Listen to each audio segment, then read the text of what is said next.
box. Last month, the Chancellor, Rishi Sunak, announced a series of incentives for businesses to hire apprentices. In his plan for jobs, designed to help the UK's recovery from the coronavirus outbreak, he told the Commons, "We know apprenticeships work, but do they? Ofsted inspection results for the 9 months up to June 2020 show that more than 4 out of 10, 42% of apprenticeship providers in England were rated either inadequate or requiring improvement." Moneybox reporter Kafui Opata has been investigating this issue. Kaf, what did you find? So, Paul, the government says apprenticeships can fire up your career, but we found that for some people, that isn't always the case. The rules for apprenticeship providers are quite clear.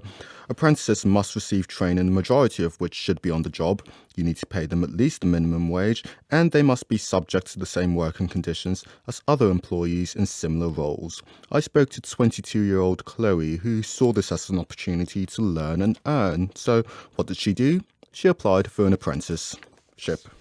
Well, I was just kind of in retail for about 3 years, since I finished college, and I just kind of wanted to have learned something new, and so I decided to go through an apprenticeship because it was the easiest way to kind of learn and do a job at the same time and earn money. The company I applied for was Nexus Networking, and the apprenticeship that I applied for was an events coordinator apprenticeship. This was kind of the first job that I applied for and got through to, and I was just really excited to kind of start learning something new.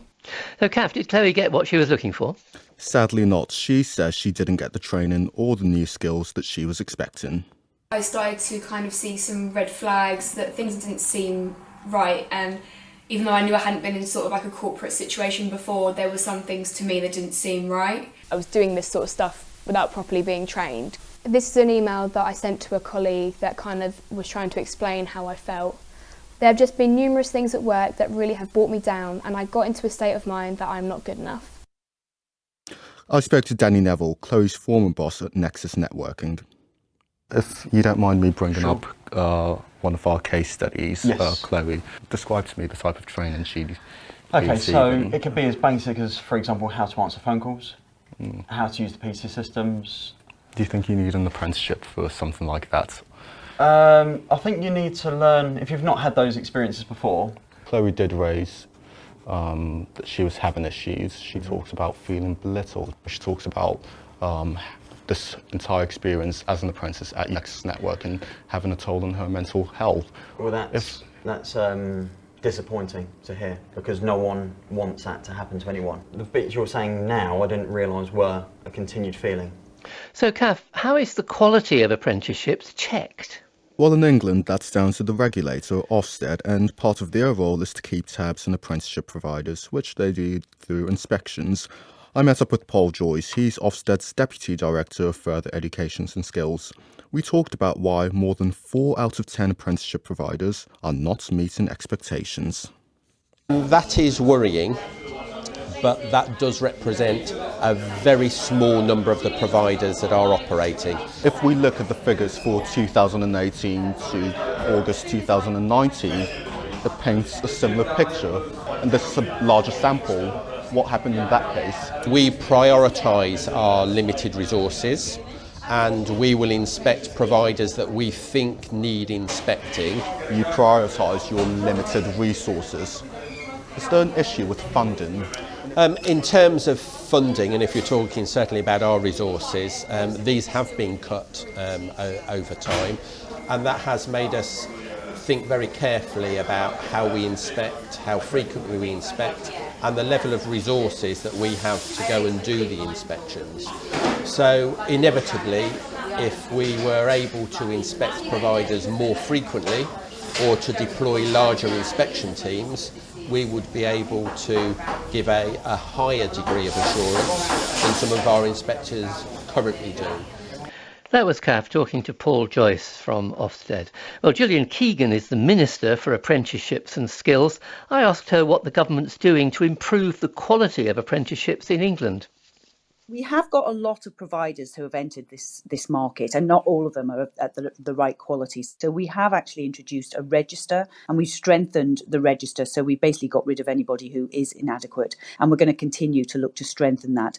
But it's important to note that actually 4 out of 5 apprentices are actually going to good or outstanding training providers. So there are quite a few that are, not up to the standard, that don't have any apprentices. How can 4 out of 5 go to good or outstanding when 4 out of 10 are rated inadequate or requiring improvement? Because there's a large number of providers, but not all of them are active in terms of apprentices. So 80% of apprentices go to good or outstanding providers. All providers get tested within 24 months, all new providers. So that's kind of a model that could mean we've got more providers who are inadequate, but most apprentices themselves are attending good or outstanding. So you're saying that Ofsted was inspecting places that were providers but didn't have any apprentices? Yes, some of them are brand new. So, within the first 24 months, this is a market that's still emerging. So within the first 24 months, you can have somebody set up, somebody, then go and look for apprentices, etc. So that can happen. Right. So you're taking on, you hope anyway, 100,000 new apprentices. So that'll be hundreds, perhaps, maybe thousands of new firms. Are you increasing Ofsted's resources in order to make sure they've got the adequate resources to inspect them? We funded Ofsted to visit all new apprenticeship providers within 24 months of their funding start date to ensure that they're providing high quality training. So that we have committed to fund. And that includes these new apprentices that you're committed to since the Chancellor made his statement early in July? Well, it's all new apprenticeship providers. I don't know how many new apprenticeship providers we'll get. They've been building over the years. But the plan for jobs is an incentive to allow, to encourage more apprentices. So they will go, they'll get a job with an employer, and then they will have a training provider. And, it's very important that they do know their rights, that they have this minimum of 12 months plus 20% off the job training, because that's something that all apprentices are entitled to as a minimum, and it should be in their apprenticeship agreement. But isn't there always a temptation, though, to take on an apprentice at £4.15 an hour rather than workers at £8.72 an hour if they're over 25? Well, that's why we have these very strict requirements that you have to also provide 20% off the job training. So that's the deal for employers. You pay them at an apprenticeship wage for the first year, but you only have 80% of their time in the workplace. And I will say that the vast majority of apprenticeships now are of extremely high quality. There's been a lot of quality improvements in the last couple of years. So what is the proportion of people who leave an apprenticeship for a job? Well, actually, apprenticeships have the best outcomes in terms of destinations. So 72% are in employment 1 year later, 17% are in employment and training. So that means they've gone on to another apprenticeship, usually the next level apprenticeship, and 2% are in full-time study. So that's 91% of apprentices go on to a positive outcome. So that's actually very good outcomes. Gillian Keegan. Well, Kath's still with us. Kath, how's Chloe doing now? Has she found another apprenticeship? No, she hasn't. She's gone back to her old job in retail. Thanks, Kath.